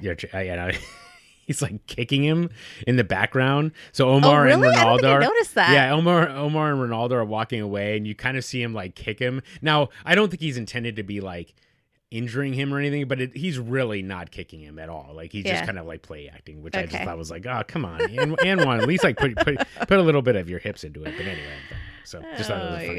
Just thought that was a funny thing. So great scene, I love it, and I thank you for letting me spend a little more time on it. It's great. Okay, yeah, let me move on to the tomb. Okay, let's do it. All right, so. Let's hear. Bunk and Greggs are joking with Freeman about his return to major crimes. Oh, and this is where Carver asks Bunk about Randy. And they realize that Herc never passed Randy along. Now, I'm trying to remember. What was the message that Crutchfield threw away? That's just to not call Carver in the Western. Okay. Yeah. So was that to do with this? Okay. So was it that Herc didn't pass Randy along, or that Crutchfield had the message and threw it away? Both. Okay. So that Crutchfield threw it away meant that Bunk was not going to call Carver, did not call Carver. Okay. To find out and then Carver presumably would have said, "Oh, Herc's got him, let's go talk to him." I got you. But Herc was also supposed to pass him Herc was supposed to do it too. Okay. And well, Bunk's not happy about that, not having got that information. He says he's going to go skin that motherfucker. Mm-hmm. So was it the Bunk's cologne? Huh? Oh, pussy. I'll miss you too, bitch. Lester do love listening to other people's phone calls, don't it? A bit of a pervert that way. You could use a wiretap case or two, broaden your horizons. Oh, no. The Bunk is strictly a suit and tie motherfucker. At all hazards, a man must keep up appearances. Dignity, I say. Dignity above all, Governor. Here. Got a minute? What's up? The Wagstaff kid I sent your way? Wagstaff? They want him out? Yeah, you were looking for the boy Lex. Shot someone outside a nightclub 3 months back. This kid knew about Lex getting killed. Herc brought him to you. Herc? This kid is a witness and Herc was supposed to bring him to me? That was the plan. I'm gonna skin that motherfucker. Jesus, Herc. What the fuck did you do? Something happened to that boy? Bunk and Freeman confront Herc, who kind of downplays everything that happened with Randy. Freeman is the one who uses his calm to get the full story, including he starts asking Herc some questions without judgment. And Herc, he's just like, just tell me everything. It's okay. Just, whatever you can remember, yada, yada, yada. And this is when they're talking about what was in the trunk. There were some construction materials that Chris and Snoop had in there, and a nail gun. Yep. And this was like, shit, my prediction's going to be wrong. You figured it out then. Right then, I was like, nice. God damn it. Good now. job. Well, still, you got that, so I'll give you credit. Okay. We have to take her word for it, listener. Yeah. But I take her word for it. So. And pause me anywhere you want here. Carv said the kid had something on it. I talked to him. He had nothing. Just a bunch of hearsay and some shit about zombies. The boy was to come to me. You know the goddamn G.O. It's homicide's call. You don't go putting your paws in my murder, you simple fuck. Hey, you talking to a sergeant. Oh, fuck your fucking stripes. Whoa, take it easy, Bob. Al Herc is trying to help us here. Man, he messed in my murder. He pays. Well, give him a chance. We can work something out. It's easy for you to say. You ain't the primary on this.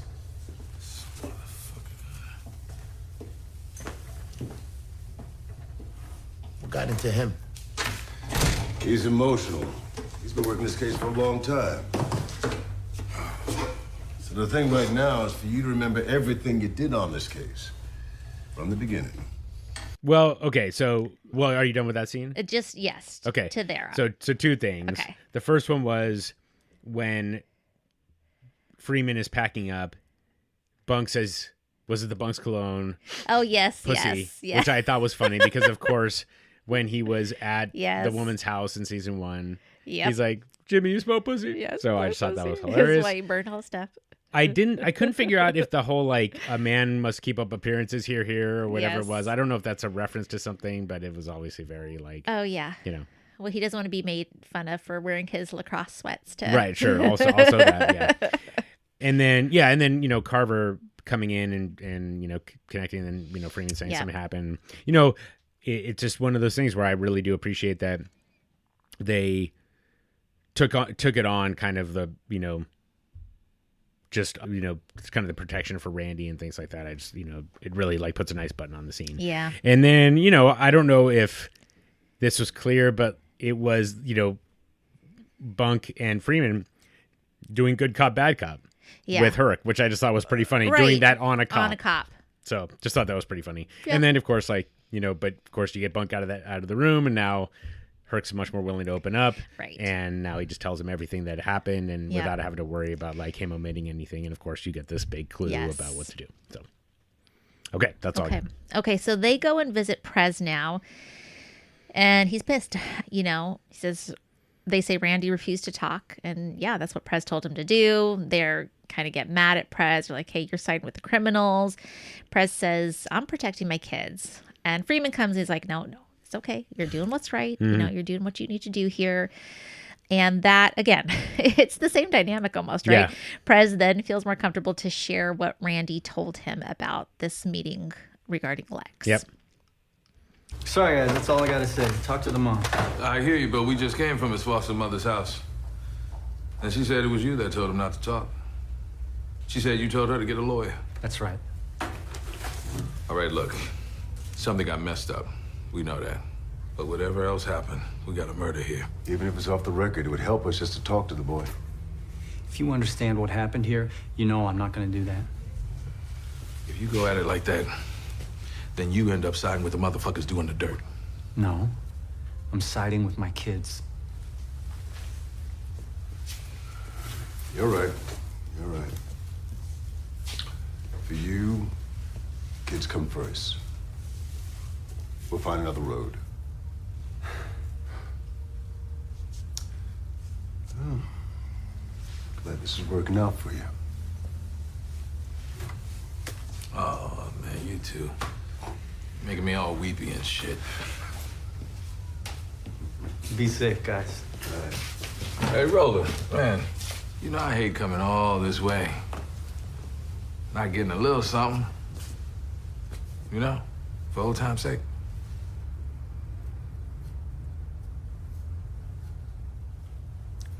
The playground behind Fulton and Monroe. Unit block. He told this fella Lex to meet a girl there. That's all he did. So they've got that information. So they go to the playground, right, where the meeting occurred. Mm-hmm. Bunk and Freeman do. And this is where Freeman kind of stops and starts seeing these vacant buildings nearby. And he goes over, and this is another one of those, they don't have to say a lot. There is some talking there, but they don't have to say a lot. And Freeman is just kind of, you know, fingering the screws that are covering the board for one of the entrances of the vacant houses. And then he goes to another one, and we see what looks like these fresh nails. And he tells, well, there's one point where Bunk's like, you're scaring me, man. Yeah. And he says they'll need a crowbar. He says this is a tomb. So he knows that Lex is inside. Yep. And Ellie was wrong. But I am happy that Lex's mama is going to have a boy to bury. Yep. She can recover her son. Yeah. Yeah. You know, you got it all. I just think, I do think there's an interesting kind of little connection with Carcetti going to the Parks and Rec department, talking about playgrounds and abandoned stuff. And yes, you see and then all they're at this this shit. Oh my God. Yeah, talk about like, oh, there's some mother complained that there's like rusted metal. And this Right. playground looks like nothing but rusted. Right, twisted, exactly. Yeah, disgusting metal. exactly. So there was that. And you know, the boys on the commentary were saying this is a real playground. This isn't like set dressing or anything like that. Yeah. Which is just, you know, not surprising, but it's obviously also pretty kind of scary. But as you said, no talking again. Like I after watching this, I just think to myself, if you're writing a TV show and you're having people investigate, like if you have any dialogue at all, you're not working hard enough. I kind of feel like, yep. You know? So it's just like, cause it's incredible. Like he shakes the door, yeah, and then he does this little hand gesture. Like that's his eureka moment, yep, and he that's doesn't. Where he gets doesn't, doesn't need anything. I know. So great. So great. So sorry you got your protection wrong. It's okay, because you know what, Sherrod came home. Yep. Which is also something that I got wrong in predictions, but I'm happy to see. Yes. Okay, I'm all right with it. Okay. Yeah, I thought Sherrod was gone. I didn't think he was coming back. But he comes back to Bubbles' domicile, his kind of garage, weird place that he has. And Bubbles, says, "You just visiting? Are you here to stay?" And he's there to stay. He wants to come home. So Bubbles offers him some warmth by the fire. He's got a couple hot dogs. And Sherrod tells him that things did not work out with JoJo and them. They told him that he owes money for something that he says another boy did. Bubbles says, "They're pressing you." This is something he said before. And Bubbles says, "I'm going to help you fix this. We'll sell some products. We'll pay them back so you don't have to worry about it." But Sherrod feels bad because this is exactly what Bubbles warned him would happen. And he was right. But Bubbles says, forget that. You're home. Yeah. That's it. Yep. That's all that matters. Yeah. So that made me happy. Yep. It's a nice moment. It's a nice moment, but the next scene is not.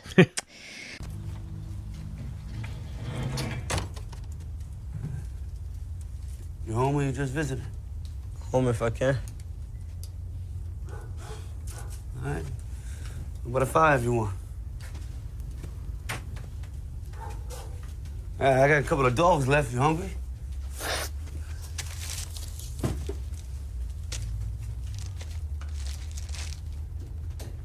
Shit wasn't working out with JoJo and them. Said I wanted some chat on some shit some other boy did. I didn't want to make no noise on that, though. Impressive. All right, you get with me and we pay him right back, okay? Nah, that shit you been saying been going through my head. Forget about that. Forget about all that. If I wouldn't have pushed you off, you would have never been up on that corner. But everything I do, I be fucking up. Whole time it feel like it wasn't me on that corner. I just wanted to get away. Well, you're here now, ain't you? All right? This is you, right here, right now. Okay? Burning a hole in that shit. Fuck me all up when I saw you walking through the door, Sherrod. Oh, shit. What do you think, huh? I can have fights for this. All right, man, take your hat off, man. Don't burn them pimp steaks, huh?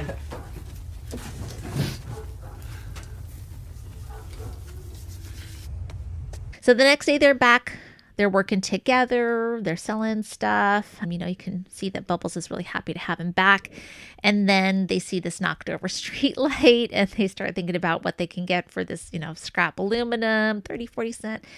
But that same fucking addict who's been just beating the shit out of Bubbles comes. I don't understand how he beats both of them up. Maybe Sherrod must be in a bad way to be a young, fit boy. Well, maybe he's not so fit. Yeah. Maybe he's just really in a bad way. Yeah. But he beats them both up. Sherrod gets it bad. Bubbles says, "Take whatever." And then, he comes over. He basically throws his body over Sherrod, checking on him. And it's heartbreaking. Yeah, absolutely. It is so heartbreaking. But I am glad that they have each other. And so I'm hoping that they could just kill this guy. I just want him to just walk in a sewer and go away. Yeah. Ugh. I hope something happens. Yeah. I really want something to happen. Okay. Maybe I'll make that my prediction. Okay. One of my predictions. Okay. He's going to die. Okay. And because they do something that leads to his demise. There you go. Okay. Okay, but that's the end of our review. Okay. Sorry. Jumping just ahead. walking my way into predictions. You got to talk about I hear you. music and notes. Okay, yeah. sorry. No, but you're right. I mean, it's you have these like nice moments, right? Yeah. They're together again, and like they found this street ball, and then you have this beat down again. It's just brutal. Yeah. So I mean, I'm trying to figure out if like I haven't thought too much about like the symbolism, but it's almost like he is like symbolic of kind of the bigger system, right? It's like you try to lift yourself out and make some progress, and something's going to beat you back down, whether it's a person or whether it's just, getting arrested for this loitering or whatever the fuck. So there's no love in the at that level, unfortunately, which is obviously like completely counterproductive. Like these are the people that need the most help, and yet it seems like we're not really doing enough to help them. So anyway, okay, well let's move off that too. Okay, all right. So I'll just call back on one. Just a reminder that Bunk said, "Do you smell pussy?" to Jimmy, and so that's not. Smell pussy. Okay, and so that's what drove Freeman away. God. All right, so get into some of our categories, but before I forget, Jason Wharton is the actor who played Albert. Okay. So kudos to you, Jason. Just such amazing stuff. Beautiful performance. Absolutely. And according to the guys on the commentary, that Robert Shue mentored a lot of these guys, including Jason. That's so amazing. Just amazing Robert stuff. Shue. Yeah, his fingerprints are all over this season, so good stuff. Okay, let's get into our music. God, I'm stepping on a rake right here. The first song is called Gong Yan Shi Chun. Okay. By the Chao Zhu Ensemble, which is in the Chinese restaurant. Naturally. Okay. Carta del Hijo Preso by Kaluba is when Ronaldo and Omar are following some Charles. Let's see if I can get a quick translation while I'm looking for that. And then Come and Get These Memories by Martha and the Vandellas is when Officer Walker comes out of the bar. Oh, nice. Let's see what the next one is. Sorry, I'm going to get back here. Land. I completely missed one. The Land Down Under by Men at Work is when Mayor Carcetti is visiting all the Department of Parks, which I thought was pretty funny. So yeah, just like nobody actually goes to the Parks Department, and so there you go. So that's where Carcetti went. Coming From Where I'm From by Anthony Hamilton is when Officer McNulty is having lunch with Bodie. Okay. So that kind of fits. Okay. Now this one, Hey Pocky Way by the Meters. I'm not sure what that is. Hey Pocky Way. I don't know what Pocky means exactly, but that's what's playing when Omar drops off the clock with Prop Joe and puts, makes the deal with him.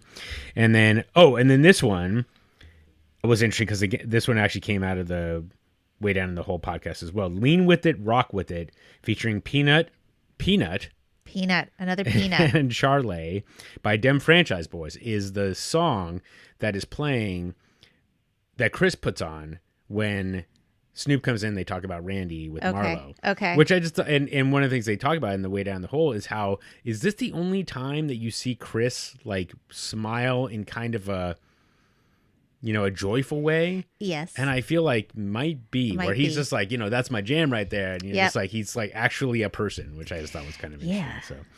So that was the last of the music. Okay. So let's move on to our killer cameos. Who you got? I don't really know. There's not a lot of, there's the boys that get in the fight with Randy and Michael. I can't really think of anybody other than that. Okay. Yeah, you're 100%. I actually kind of forgot about those guys, but yeah, for sure. Oh, okay. I like each of the department heads. I thought they were good. Each. Yeah, I don't know how I could pick one. Yeah, exactly. Over the they're a trio. Yeah. A hydra, as it were. But the one I had to go with was, what was her name? Reinhardt? Reinhardt. Yeah. Renner, the counselor. She was...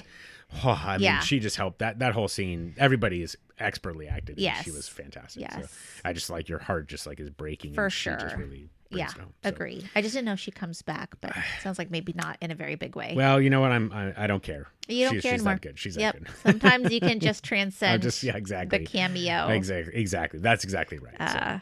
Okay, so then let us get on to the Mr. Nuggets life lessons. Okay. So you got anything? Do I have anything?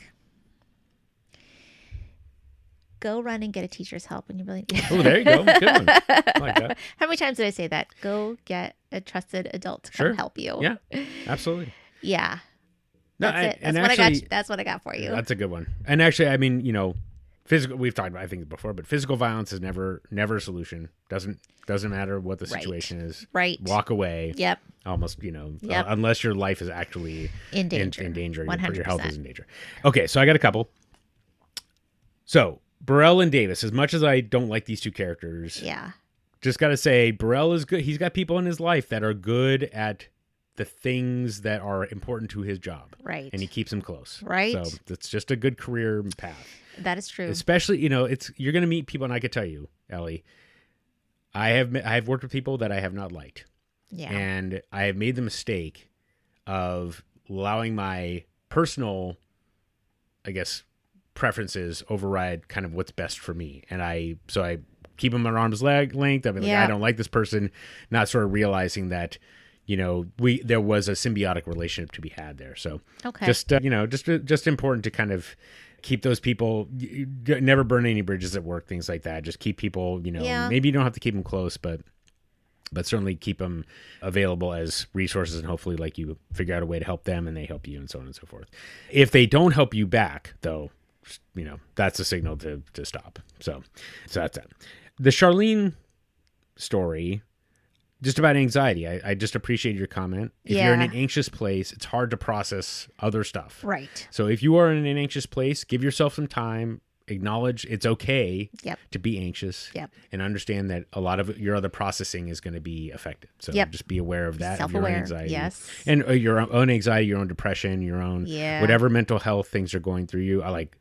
I've gone through it all, and I can tell you that, giving yourself space to get through it is important. So give yourself grace to do that. Naaman's comment to Michael, it's not what you do, but how you do it. I thought is an important lesson as well.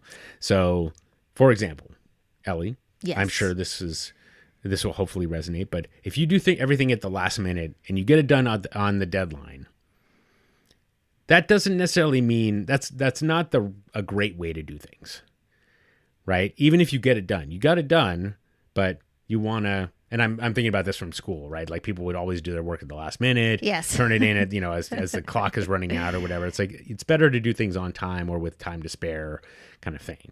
And so I just think about it. Someone actually told that to me as well, like at work, was like, you got to think about not just, are you doing the right things, but are you doing it in the right way? So I just thought that was an important lesson for me. And I agree. It was one where when I heard it, I was like, that's stupid. Like if I just do the right thing, what difference does it make how I do it? It's like, it actually does. It does matter. Make a difference because it contributes to the environment around you and so on and so forth. So, exactly. Yep. And so, and I think from Naaman's perspective, like I think he's probably feeling a little bit destabilized because here's Michael getting back at Officer Walker. And it's like, well, we got back at Officer Walker. And you're like, well, you went extra. You did more. You did more than you needed to do. And now there could be who knows blowback. Exactly. And so Naaman's feeling nervous about that. And that's why it's how you do it is important, is because it can affect the environment around you. But because that was a little depressing, I wanted to end on an up positive note. Okay. Which was Naaman and Colvin, which is build on your successes. Oh yeah. No matter how small a success you have, take it and build on it. I just, it doesn't seem like much for Naaman to do the trust fall, but he did it, and Colvin gave him props for it, and I think that stuff can really go a long way. I do too. So, saying that was brave. Exactly. Yeah. And I'll just one other thing that I have to catch myself sometimes is there are times when I have expectations on my kids, for example, and I think they should know how to do this. Yep. But if they've never done it before, then you got to praise them because you want to make sure that that this first thing that they did, there's a positive there's a feeling at the end of it. So the next time you're asking them to do something that they don't know how to do, they've got that association. Exactly. So same thing for you yourself. Yep. Right. The first time you write a page of a book, even though you've written it a dozen times, how many times, like you are rewarding yourself for the process, not the product. There you go. Yep. Okay, that's all I got. Okay, that's good stuff. Okay. I like a man. Okay, great. I like it. Thank you. Okay. Well, let us not episode predictions are not holding up. I don't think, other than budget deficits and all that other nonsense. Yeah. I guess that's still quite true. Quite true. So let's get on to the most exciting part of the episode, which is Ellie's predictions. Okay. So we got Tormentor will die. Yeah. Okay. Tormentor will die. I hope I want it to happen before the end of the season. Okay. And I think they do something that leads to his demise. Okay. Not directly. Okay. Okay, that's what I'm saying. I think Naaman's going to cut his hair. Okay. Because if he doesn't, his mom's going to do it. Okay. I think... Let me think here. So they're going to start finding all the rest of the bodies. Mm-hmm. And, of course, putting together this is all due to Marlo, not Omar. Mm-hmm. Let me see here. I think they're going to break the news to the special class that there's no more special class. And I think that's going to go bad. Okay. Okay. They're going to revolt. They don't like it. What else? Anything with Michael and Marlo? Yeah, I think